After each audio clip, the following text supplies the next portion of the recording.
in questions as you go along. Just be sure as you join to please put yourself on mute, so that way we can have the full attention of Geeta on the floor and make sure that we're able to hear well. So without further ado, let me offer an introduction of my fellow board member, Geeta.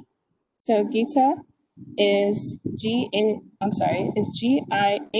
and Cisco certified senior network security engineer with more than a decade of experience in designing and implementing network infrastructure and security, particularly in the National Informatics Center, which is the largest ISP internet service provider and the technology partner for the government of India at the federal, state, and county level. She was posted in the networking group of the NIC and had the opportunity to be part of many mission critical projects like the National Knowledge Network and the National Data Center, which is multi-gigabyte PAN, which is a presence across nation India network. She was a technical member of many advisory committees related to nationwide networking projects and vendor selection. She earned an MA in Computer Information Systems with a security concentration from Boston University. Presently, Geeta is working as an adjunct faculty member in IT, cyber defense through the Alamo District Colleges here in San Antonio. Geeta is also serving as a marketing officer for the WISIS San Antonio, and we're really excited to have her part of the team, and really thankful that she is here with us today to share her expertise with us. So without further ado, Geeta, I will turn over to you. Thanks. Thanks, Amanda, for introducing me. And also, I would like to thank all of you for joining this webinar today. So let us start the presentation on Incident Handling and Response Plan.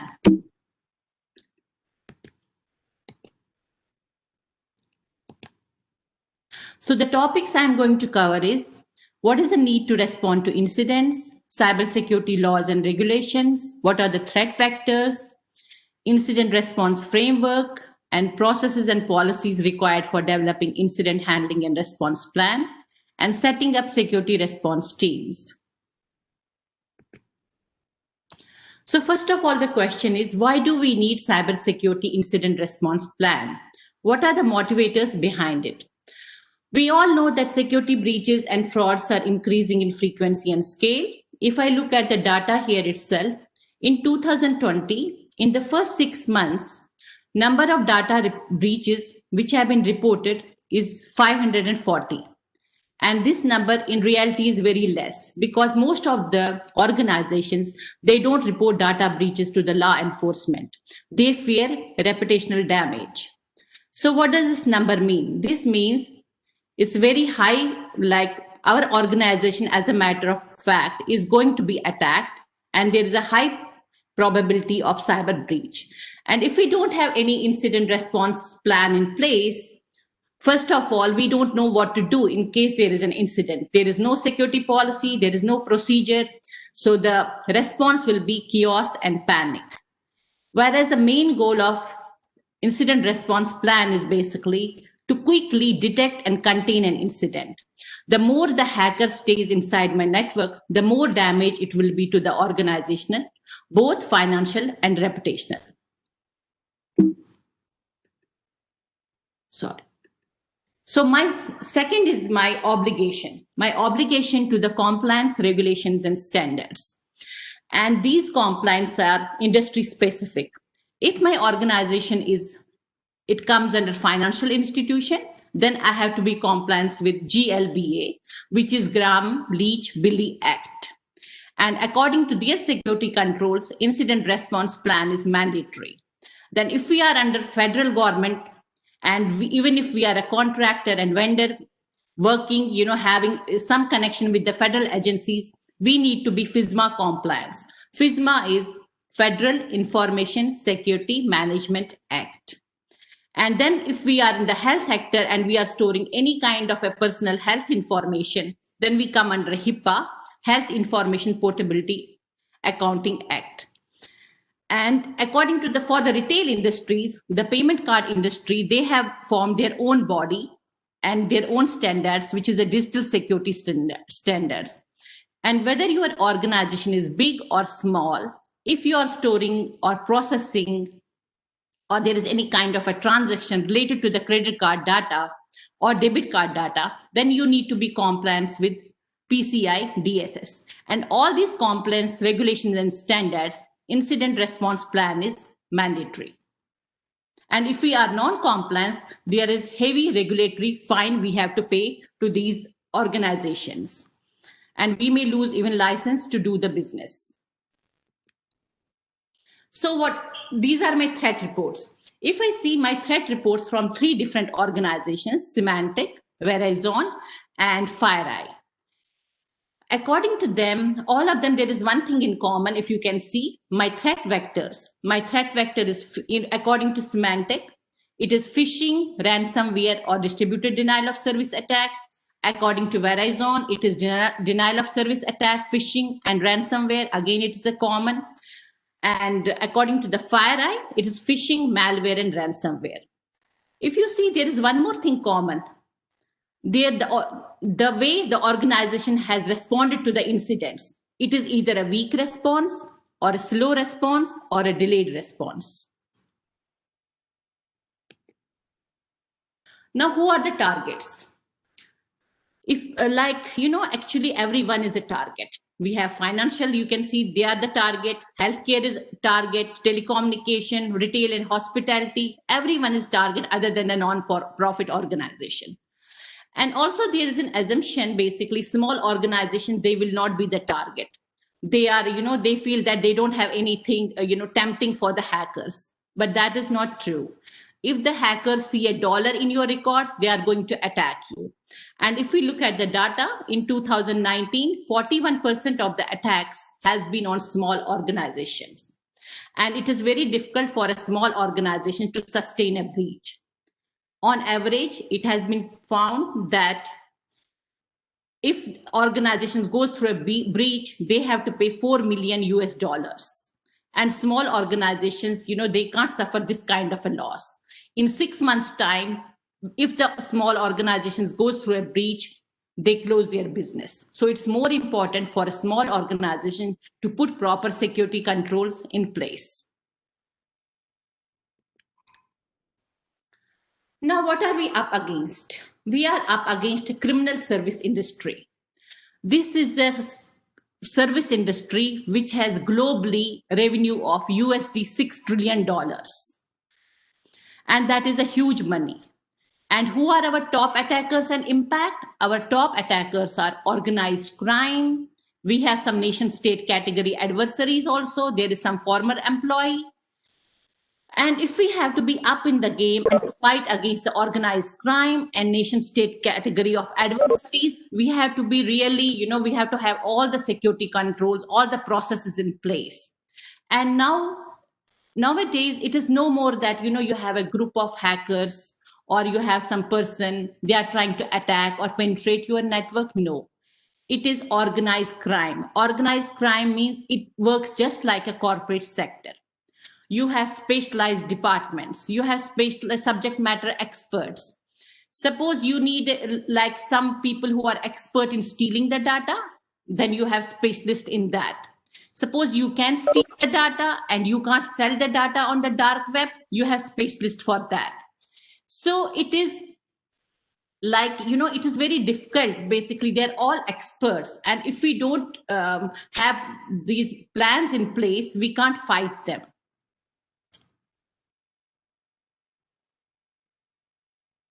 Now we will move to our main topic. What is an incident? First of all, we should know what is an event and what is actually an incident.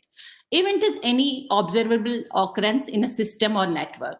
Like if I just log into the network, it is an event basically. I'm just browsing I'm sending a client request, it is an event. Even if my system, like suppose a help desk gets a call and they get a call from the HR department that there is a virus in a particular system. It is again an event. It is a day-to-day issues. It cannot be an incident. But suppose a help desk gets a call that out of 1,000 systems, 900 they are having virus and they can't work. So then that becomes an incident. So what is my incident? Incident is anything which is basically threat to my data, threat to my systems, threat to my servers. It has an adversary effect on my information system or network. or even it can be a threat to an organization. Like if we see that there is some incident related to the ransomware, deletion of data. Again, deletion of data can be an event, but if it is done purposefully with an unauthorized access, it becomes an incident. An unauthorized access to the email account, it is an incident. Anything compromising the integrity, availability of and confidentiality of your systems, your servers, your network, your data is an incident. And how do we basically focus is on detecting any deviation from the normal state of the network. Now, these are some examples of incidents. These are the most common threat vectors right now. So one of them is a distributed denial of service attacks. So what happens in this incident? You have a bot master and they are infecting your organization with thousands of, with botnet. So what happens here? You are not a target.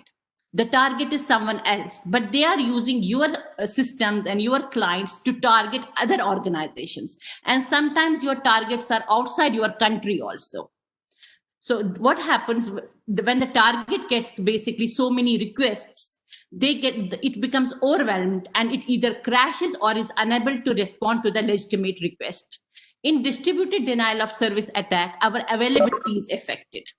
We can no more provide services. Then I have covered some phishing incidents because this is the most common threat right now going on. In this scenario, there is a phishing scenario is created and they create like a deactivation scare. Basically, you get a mail that your activity in your account has some unusual and they have blocked it. In case you want it to be enabled, you click on the attachment and again enter all your details. But that is basically your ransomware, or it can be any malicious software. So this is one of the attacks going on. And even though we we train our people, but sometimes we fall victim to it. So another scenario of phishing is they create a look-alike website. This mostly goes with respect to the bank. You get a mail from a bank and it is a spoofed website. It is not a real bank website, but they create a look-alike. So that if you just glare at it, you will find, oh, this is my bank website. And there they take you to the server, which is actually not a bank web server. It is the server of the hacker. And there you will get a form and you will enter all your user ID, password, email ID. In fact, they ask you all the security related questions. What will happen if you forget your password? What is your security question? So they have enough, they kind of start basically, storing all this information to build a profile on you. This is a kind of a ransomware where you will get this. I have seen this attack on my system where you get this whole thing, red will come FBI. This is basically a message from FBI, and you have done either a violation of illegal software you have downloaded on your system, or you have gone to the particular websites, illegal access, and unless until you pay this money, you cannot access your system.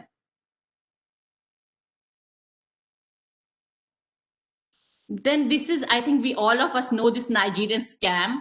It has been going from more than 10 years. I have seen it. There, they promise you a lot of money, basically huge amount of money. And only thing is that you have to give them your account details and they will transfer the money. But the catch is before they transfer this huge money, they want you to check the account transaction. And before that, you have to pay them some money, even though it is a small. But this type of a mail goes to the millions of people.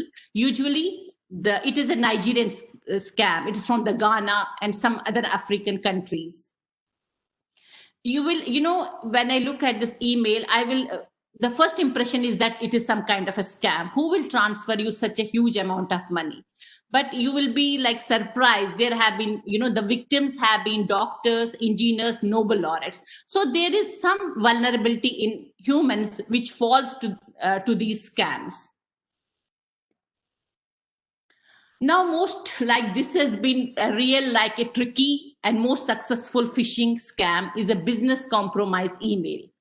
Business compromise, email compromise are multi-stage scam. The typical objective is to make dollars, basically. Now, what is the method used? Method used is a whaling. Whaling is a particular type of a phishing attack where your targets are all, senior executives, top management, CFOs, CEOs. They are your targets. And what do? Is you start basically building.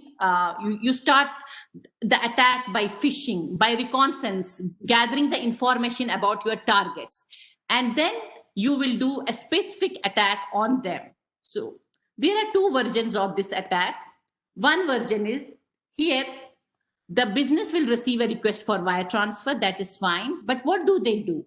The fraudster, what he will do, he will not hack email account of your CFO or your CTO. He will just spoof a business executive's email account. And once he spoofs a business email account, then he will request on his behalf that this wire transfer should be done. Now, what I will show you an example. See this. Can you tell me which email address is a spoof here? You will have a look. And this also, they don't do it in one day. It takes time for them to build. They build this information. Okay, what is this executive's role? Because they should be they should have authority to sanction this money. So what are their email addresses? What is their designation? They build the profile. It takes them time. And once they build the profile, then they spoof their email address. So if you see which one you think is a spoof email address and which one you think is a real email address, it's very difficult. If I have a one look, I will think all of them are real email addresses. Now let us see. So here you can see the first one is a spoofed email address. Here what they have done, they have, instead of small l, they put I there so that it looks similar. In one in one go, you can't make out that it is a spoofed email address. Then there is a Harrison one law. Here they have, instead of L, they have put 1. Again, it looks like a real email address. And in this case of a john.smith.lajim, what they did, instead of a O, they put 0. So they do a lot of work behind it. It is not that it is a one-day work. It's a 6 months of their work, basically, to come up with these ideas. So once they do, then they will send a mail to basically, sorry. So then they will send a mail to the like the CFO, CEO, and it will become, the mail will go to the accounts department, and they will set them, okay, here is a vendor, clear his bill, and and it will come with the account information, clear his bill to this account. And the catch here is actually the account information is changed. The vendor is real, everything is real, but the account where the money is going is not correct. So this kind of a scam is very successful nowadays. And another version of this scam is basically, in this scenario, in the version 2, they will actually hack email account of a top management. And once they hack, they have more control. They know they have the details of all their contact list. They will forward emails from their account because they have actually hacked. They have the full access to their emails.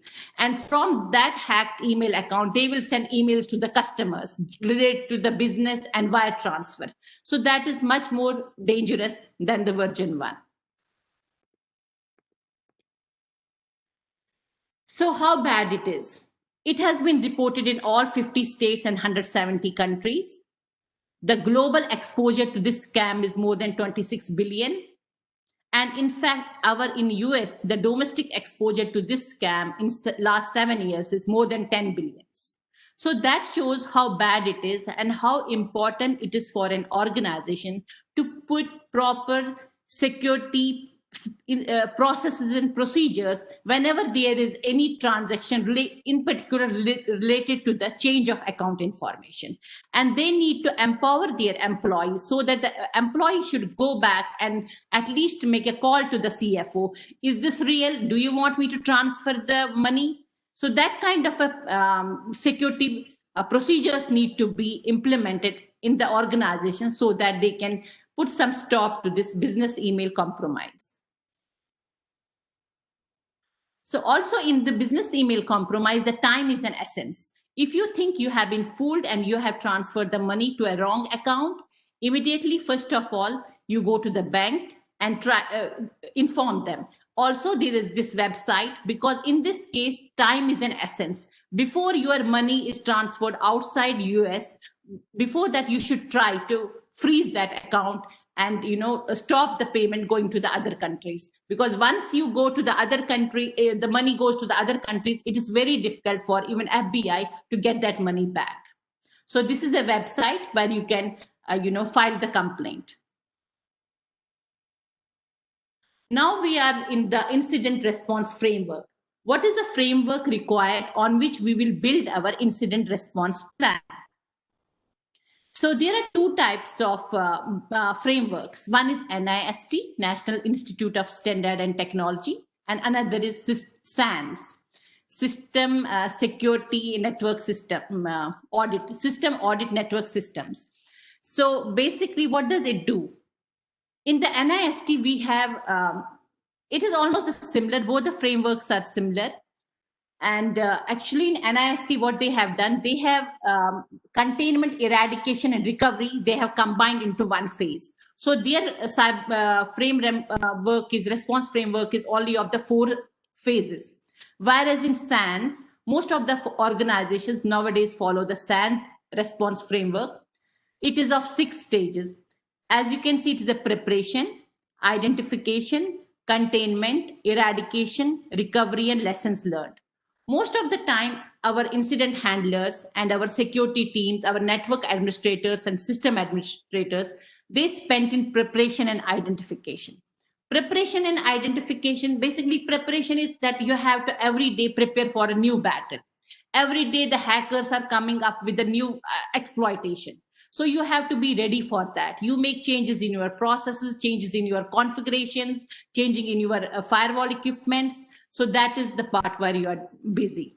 And identification is that not every event is an incident. You keep on analyzing an event. You keep on digging into more details, troubleshooting more. Then only once you are sure that it is something wrong, it is not an event, then you declare an incident. At the end of the identification stage, you declare it. And the moment you declare an incident, it goes into the red zone, which is containment. Here you try to contain so that it limits the damage, basically. And then you move to the eradication, you clean up, you go to the recovery, back in production, and lessons learned is basically what all you learned. So we will cover these phases in detail. So that's why I'm just brief. It's a brief intro. Now, what is my incident handling and what is incident response? It is also sometimes, they ask the question how it is different. So actually incident handling, it is your roadmap. It is your action plan. It is for dealing with the misuse of computer systems and networks. So whenever there is an incident, you need to have, there is an incident handling guide. According to that, you will respond. Okay, if even whether it is an incident or not, it will be in your incident handling guide. And what are your policies, procedures, that also will be in your incident handling guide. So it is more of the logistics, basically. Logistics with respect to the preparation, logistics with respect to the communication. What happened if the incident is taken place in other branch? What will be the transportation that time? So that all will be under incident handling. Where incident response is more of the technical components. The moment you go to the basically your detection, your analysis, your containment, eradication, everything will come under the incident response. And the skills you require for incident response, to be an incident response team member, basically, is log analysis, forensics skills, malware analysis. Those are the skills required for handling the technical components of the incident response plan. Now is our first stage. The goal of the preparation phase is to get the team ready to handle the incident. And also we need now in the preparation phase, we need all the people. It is not the people here only you are basically the security team or your IT team. No, people here means all the stakeholders. Who are your users? Who are your employees? Who are your vendors, your contractors? Everybody is people. Then it will talk about the policy, your environmental controls, the communication, transportation, all that is part of your preparation phase. And before we start drafting incident handling plan, before we start making this policy, we have to first of all see basically, are my other security policies in the organization up to date? Because incident handling policy is not, you cannot have this policy in isolation. If my other policies are not up to date, if my employees are not aware of those policies, I cannot enforce this policy. So what is also very important is, before I do the incident handling plan, my risk assessment should be up to date. My asset discovery policy should be up to date. Why asset discovery policy? I need to have the visibility in my organization. I need to know what are my equipments, what servers I have, where is my data, where is my critical data, which equipments are very critical to me. So I need to have all that visibility. And for all that visibility, before I go for incident handling plan, I need to have asset discovery. Then I need to have a risk assessment based on my threat vectors, based on my intellectual information. I need to know all those things, because that is why, that is the reason I will put all my security, highest security controls to protect those servers, those data, all the critical information I need to protect. Then also in the incident handling plan, I need to define basically what is my security incident. The security incident for my organization may not be security incident for the other organization. So we need to have some list of the incidents. Okay, if this happened, this is an incident, and we have to declare it as an incident.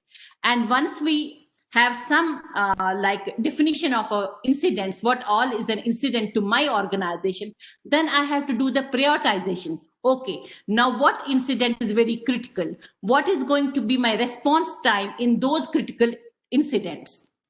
And do I have a process in place to prioritize and document? So all this will be part of my incident handling policy. Now, people, this is the most overlooked aspects of our security posture. And right now, this is the most easily attacked. No more the hackers are exploiting other vulnerabilities. They are hacking your, if you have not patched your systems, that is true. But right now, hackers are exploiting the vulnerability of people, vulnerability of human, because they think it is, the big organizations, anyway, they have put a lot of security controls in place. They have proper policies and procedures in place. It is very difficult for them to go penetrate through those security controls and enter their network. So what is easy for them? Easy is to attack the human, because humans have the tendency to trust. So right now, it is more important for us to have training, to have the scenarios where you can make a phishing kind of attack, to see what is your, how aware are your employees. And annual training is no more sufficient. You need to have quarterly training, awareness training for your employees. And constant reinforcement. There is a securing the human website on the SANS that also gives you details about how to secure the human.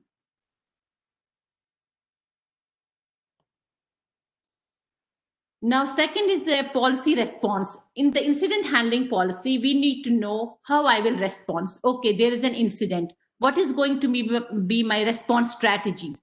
Do I notify the law enforcement, or I just keep quiet, basically? So all those things have pros and cons. So you need to even mention that in your incident handling guide. So what do I do now? So in the case where it is mandatory for you to inform law enforcement is if there is a threat to public health or safety, if your breach is causing a substantial impact on third party, and there are legal requirements based on industry. In that scenarios, you have to, it is mandatory for you to inform law enforcement. Also, there is a policy warning banners, basically. Policy warning banners, it looks so simple. You feel like, okay, what is there to talk about? But it is also very critical. You need to have a proper wording on your warning banners, because you have to the moment anybody enters your network or your server or your critical systems, there has to be proper worded warning banner. And also you have to show it to your legal team. There has been a case in which the hacker was caught, and he was like, they took him to the court, and the judge could not punish him. Basically, the reason he gave was that he said when he entered their network, the banner was saying welcome to our network.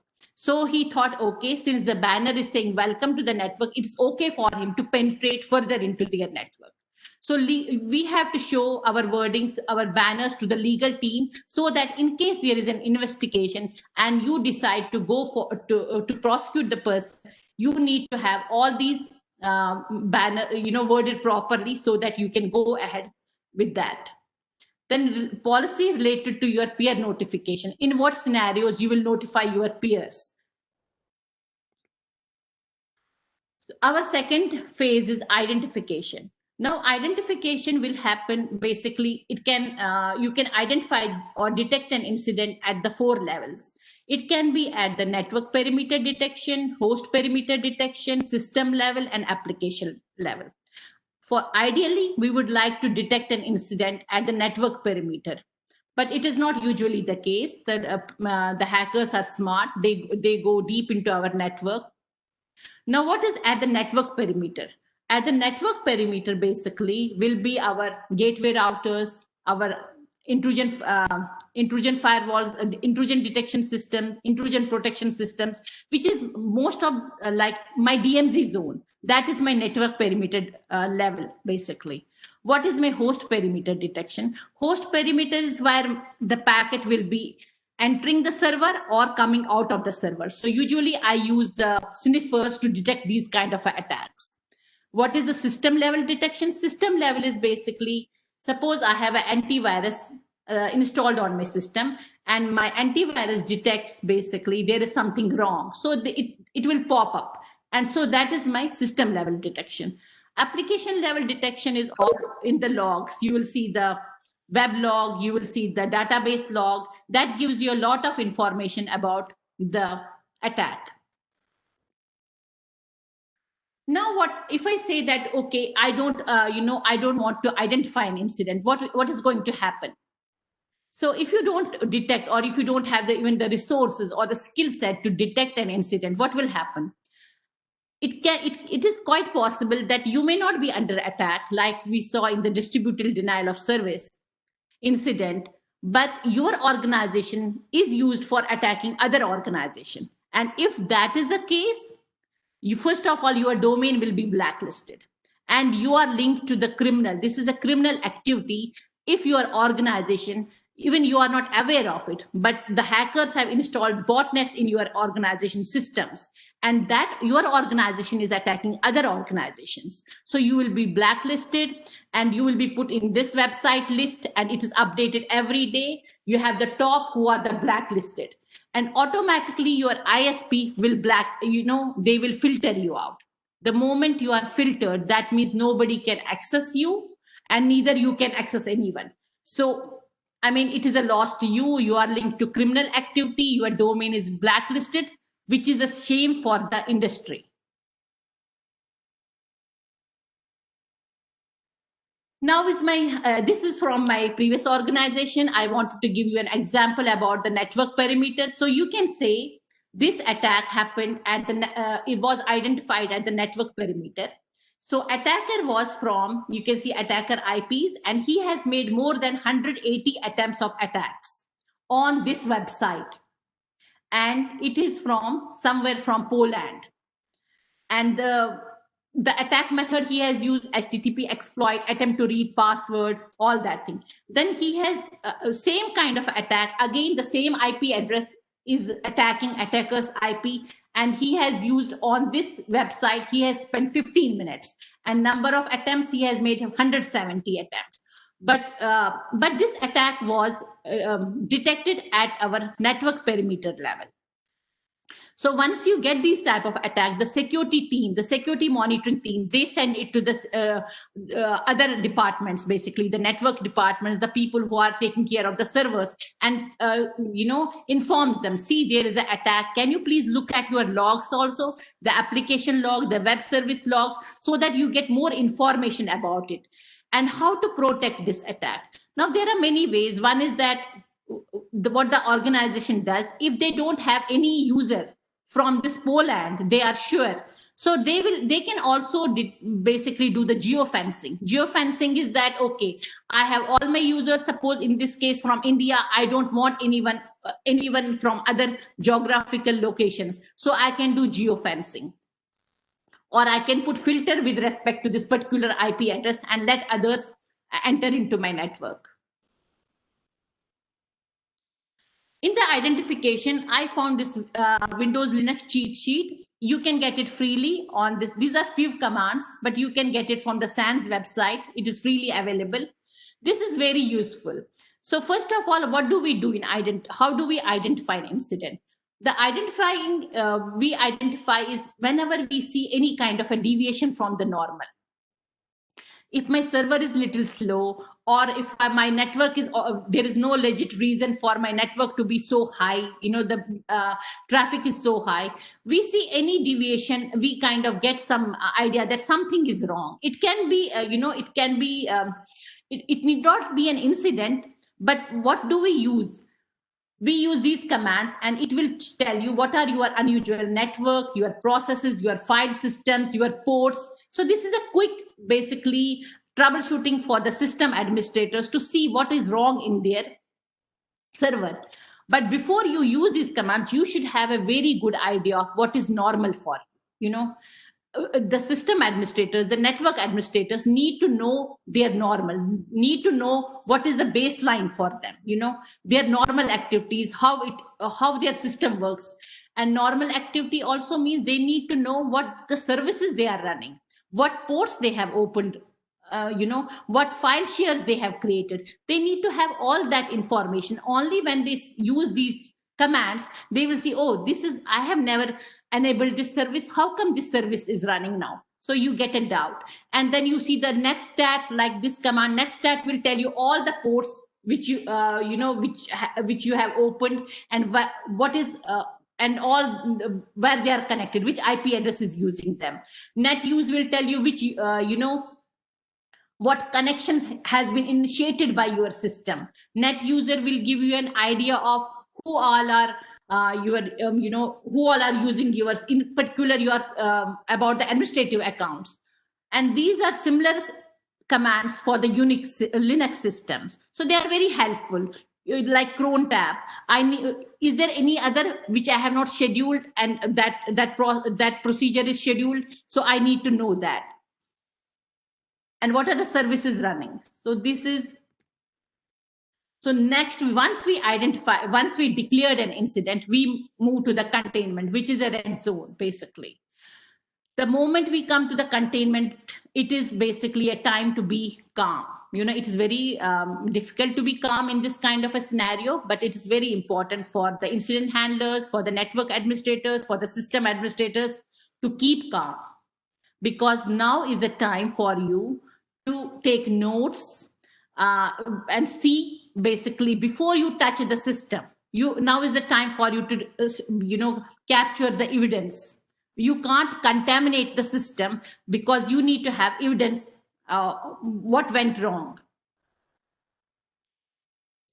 So what will happen in the containment? First of all, my goal is to limit and prevent any further damage. Basically, once I have declared an incident, I will see what is causing an incident, and my first thing is I want to limit it. If it is in a particular network, I will segregate that network and let it limit to that particular network. If it is in a particular server, I will see to it that that server is kind of isolated and it does not spread any further. And then at the same time, I have to preserve my evidence, basically. Now, in the containment, we have a short-term containment and a long-term containment. Short-term containment is ideal, because suppose I have the malware is installed in a server, and I can just pull off the network cable and that is fine, because if I shut down the system, that is not right approach. Because if you shut down the system, the memory, you will lose your volatile memory. Before you even touch the system, you have to call your forensics people. Basically, they will preserve those images. That is very important, because not only for the evidence, you later want to see what happened, how they attacked. You have to get into more details there. And if it is not, sometimes it will be a scenario that you cannot pull off the network cable. The server the server is providing critical services, and the business owner decides, no, let the hacker be on. I cannot immediately pull off the cable. Then in that scenario, business owner is the person who will win. And what you will do, you will, in the meantime, try to try to basically make the other server ready. You will change the DNS, you will change the IP address, and anyway domain name will remain same. So you will make those changes, and then only once your services are available on the other system, you will pull off the cable and take that system into the isolation. Now in the containment phase also, it is very important for me to determine now what category of an incident, criticality of an incident, and sensitivity of an incident. Category is basically what type of attack it is. Is it a denial of service attack? Is it a ransomware? Is it a malware? And sometimes it is possible that it may be more than one attack. So you have to determine the category and make note of that. Then is the criticality. Criticality is basically how critical it is. What is it affecting your critical server? Is it like your critical data has been stolen? Then according to the criticality, that will determine your response time. If it is highly critical, usually less than 60 minutes is your response time. If it is not that critical, it is 4 hours. If it is like, regular data and nothing has been stolen, or not any critical system has been accessed, then it is a 24-hour time. And also the sensitivity. Sensitivity is that is if it like whom you can inform. Is it only the top management and the incident response team, or you can inform your other IT teams also? So sensitivity will define basically whom to inform and whom to involve. After the containment, we move to the eradication phase. So eradication is my now I have contained, and now is the time for me to clean up. Basically, whatever is now cleanup information will be based on whatever when I was detecting my incident. Basically, whatever information I got from my identification phase, whatever information I got in the containment phase, I know what is the category of an incident, what type of a malware it is. So I will try to remove it basically. And suppose the data is infected, I will need to restore it from a good clean backup. That is why backup is a savior. Backup is your savior in case of even a ransomware. If your data has been, the hackers have hacked your data, and they are asking for some, they hack the data, they encrypt your data, and then they tell you they can only release it if you pay certain amount of money. That time the backup is your savior. So again, once you eradicate all the artifacts of the attack, then what you do is basically, depending on the attack, again, if it is a rootkit kind of attack, it's very important for you to restore it, to do low-level formatting.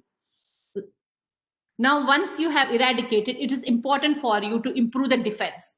Basically, now you want to know whether again, you have to run your vulnerability. Is there if the exploit was due to vulnerability, has that been removed?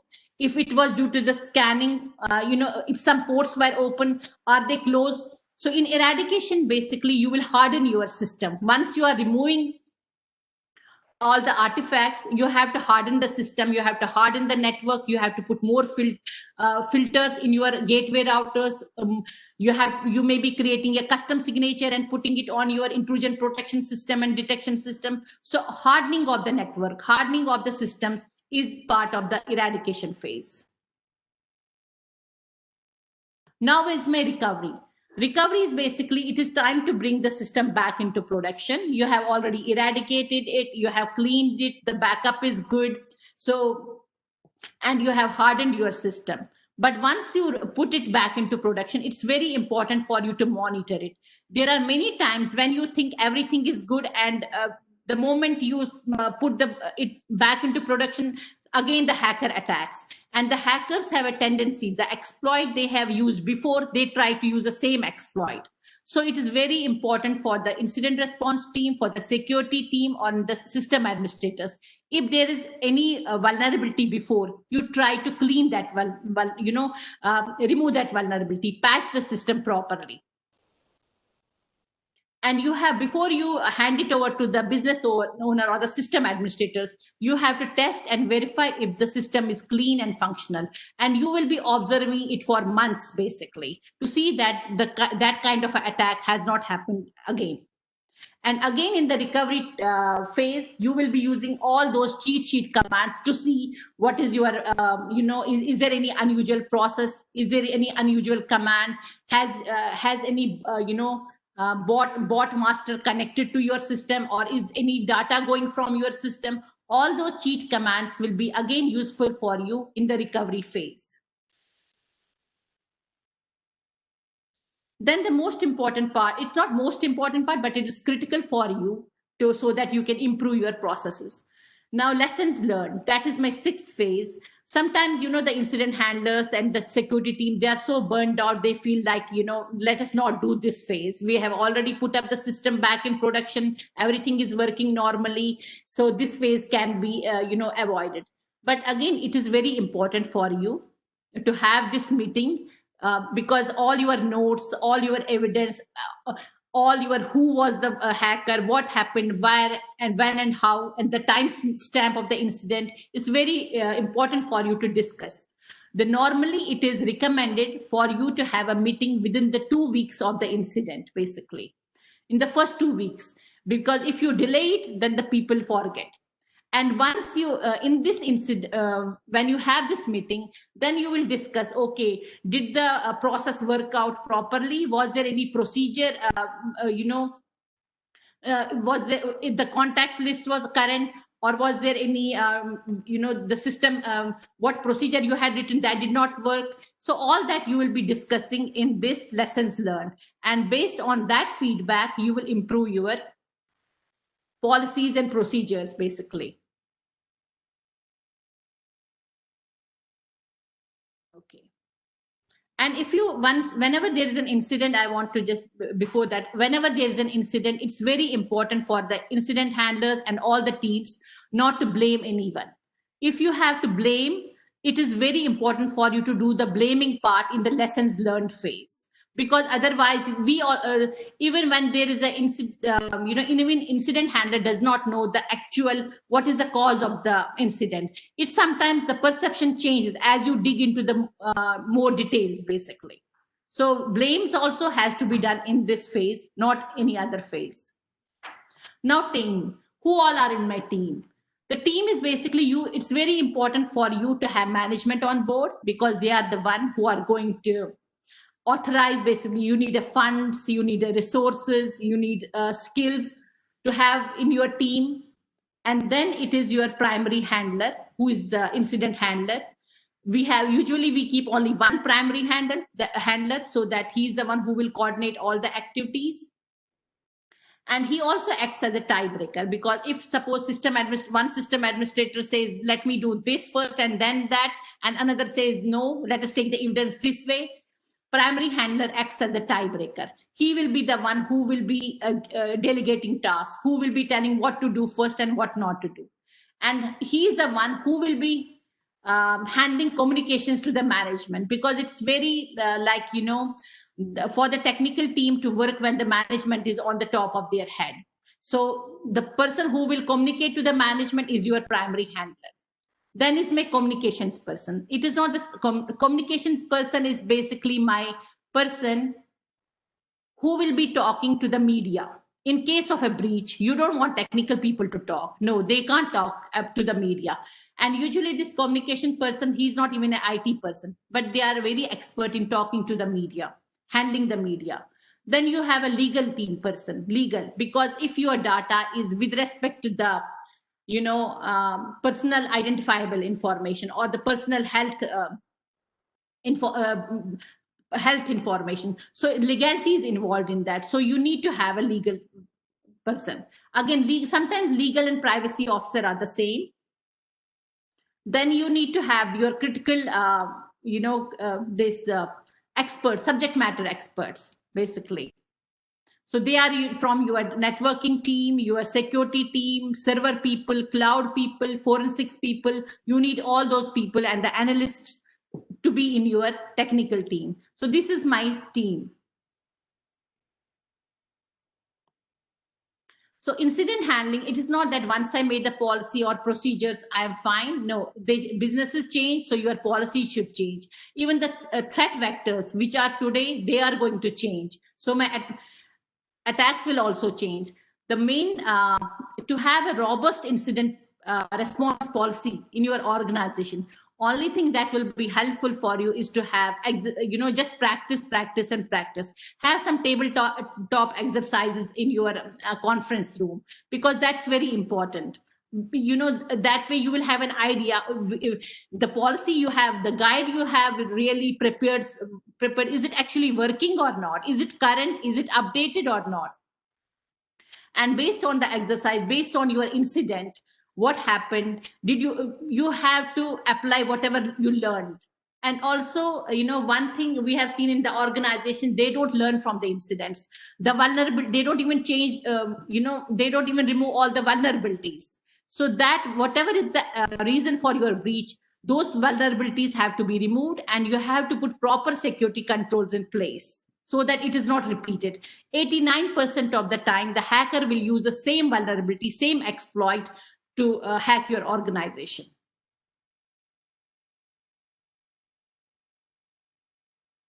So that's all. Any questions? We can handle them now. Thank you, Geeta. I thought that was fantastic. You covered so much information in like 40 minutes, 45 minutes. And so I know we really appreciate you and your expertise in sharing that with the group today. So let me see. So we have one question that just popped up. So what is the best advice for new incident response handlers? See, the best advice is basically for the incident handlers is, one is they have to cultivate relationships. Because, it is not that incident handler or a security team will be the first one to know about the incident, okay? Usually your clients, your users and help desk is the first one to know about the incidents. So if you have good relationship with the help desk, if you have cultivated a good relationship, that is going to be helpful for you. I mean, in addition, there's a technical skills, but cultivating relationship is very useful. Not only with respect to the help desk, incident handlers need to have a relationship with the law enforcement, because there may be an incident in which you have to approach the law enforcement. You have to inform them. So it is cultivating relationships. I love that. I think that's a really important point, is to build relationships, maintain them before you need them, right?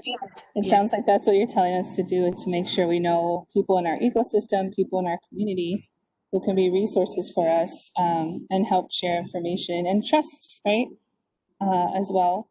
Yeah. There was another question about forensics. So you had mentioned, you referred to the forensics team to work with them. So what if you don't have a forensics team? What if you're a small small business or a small nonprofit? How would that work? What would that look like? See, if you have a breach, which nowadays, if you are storing any data, which is a personal identifiable information, PHI or credit card holders data, if there is a breach with respect to that data, the investigation will take place. And if there is an investigation, you need to have, because law enforcement will be in the picture, and if it is a small organization and there's a breach, you have to outsource then you have to outsource the forensics, basically.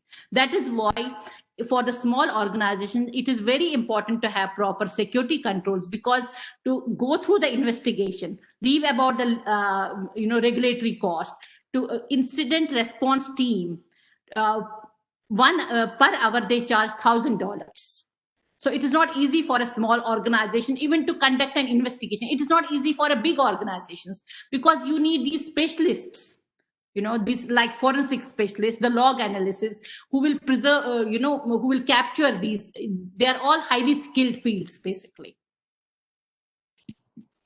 Thank you. Kind of along a similar path. So what type of work experience in terms of entry-level roles can prepare someone for a role as an incident handler? I think incident handler is you should be either in a network or security team. You should know your field very well. You should have an experience of handling troubleshooting. Basically, there should be some kind of an event. Even if you are a network administrator, the network administrator's life is not easy. There are so many times the critical network goes down, so you must be having a hands-on experience. Okay, what happens now, what goes down, where I have to see the issue, how I can filter. So you need to have a wide skill set on the routers, on the servers. Right now it is all combined. You can't have only network and then you will say I don't have expertise. Maybe you are not subject matter expert, but a little bit experience of everything is very much required for you to be a good, even an entry point incident handler. Got it. Thank you. That's super helpful to know. So I would imagine probably somebody with a computer science degree, or somebody who has some role, as you said, like sysadmin, or has some kind of experience in that, they can apply that in the next role. Yes. And it sounds like too, they don't have to be an expert, is what you're saying, in everything, but just as their have some experience, because incident handler is he is the main person who's coordinating the activity. He is the main person who is delegating the task. So even if it is an entry role, they need to be an experienced before. They need to have some experience before. Got it. And then if it's not work-based experience, would that also be a certification or? Yeah, certification is helpful. See, I'm a certified, GIAC SANS certified incident handler. And I can say from my experience, if I had not worked in this field before, it is very difficult to get it is okay. I got the certification. I know the theory part. Even SANS takes very good care of you, do the practical, actually do the lot of labs. But the thing is, unless until you have not worked in those kind of scenarios, you need that experience too, basically. The incident handler certificate will help you, but you need the experience too. Got it. And as the team is building out this response plan, we keep in mind October is National Cybersecurity Awareness Month. We try to, make sure people are doing the right thing when it comes to cyber hygiene with the passwords and the roles and control and access and all of that. However, as you're building out the plan, it seems like not everybody will have access to that, right? It seems like a really important document that maybe people will contribute pieces to it, but it doesn't necessarily mean that you'll have access to the whole thing. So how do you balance that, right? Like balance having access to the plan versus awareness among the organization that if something happens, that employees and your customers feel assured that you have a plan in place to have. Is that a question? Mm-hmm. Is that a question, Amanda? Yes, in terms of... Can you please repeat that question? I lost it in between. Please repeat that question. Sorry. In terms of the plan itself, so I would imagine not everybody should have access to the full plan because it might have sensitive data, as you mentioned, that not everybody needs to know. Right. So how do you balance that with reassuring your employees and your customers that you do have a plan in place and that it's robust? No, employees so in this scenario, that basically we do so is it related to the breach has happened or no? The breach has not happened, basically. It could be either one. So So- let's say a breach Okay. has happened and people are freaking out. Like, how do you communicate? You have to that? take employees or all your stakeholders in confidence. You may not discuss each and everything with them. Basically, you don't have to tell them, this is my server, there is my critical data. That they need not know. But your overall the security policies, their acceptance policy, how they are going to, even what is their password policy, what awareness they should have related to these phishing attacks, that they need to know, and there should be a regular training for that. But all the sensitive data they need not know. Even the administrators don't know about that. So there are policies which are for the employees, which are for all of the stakeholders, because even your user is a stakeholder. Even user or the vendor need to know what should be the policy, how they should access they should access the servers and services, and how they have to be also responsible to not to have these viruses and malicious softwares in their systems. So everybody needs to know those policies, but that doesn't mean that they have to know about the sensitive part of it. Got it. Thank you. We have another question. Is there a trend for companies to invest in cyber insurance, given there are so many security incidents happening these days? Yes, the companies, more and more companies are going for cyber insurance. And again, cyber insurance is not going to be your savior if there is a breach. If they when there is an investigation and they find that you were not putting proper security controls in place, they are not going to pay you, basically. So you have to do your job. You have to be compliant. You have to be having, according to the compliance, you have to be having proper security controls. And if everything is good during the investigation, then they will pay you. Even then, there can be a breach, because security is not 100% perfect, basically. Got it. Thank you. Checking to see if there are any more questions in the chat. I'll give folks a minute to type them up. Meanwhile, again, thank you to everybody for tuning in. Thank you, Geeta, for sharing from your expertise. And I'm sure your real world experience of going through, incidents, what that looks like, being a woman in this space, as well as you said, to stay calm. I'm sure there are many folks in that room who are not calm. So it's reassuring to know that for folks that work well, legitimately work well under pressure, this is a good space for us to be in. So that's very helpful information too. If there are not any other questions, it looks like thank yous are rolling in. So we will go ahead and wrap up. Do you have any final thoughts, Geeta, for the group? Yeah. No, I think one thing is, even if you are, the way the breaches are happening right now, employee awareness is very important.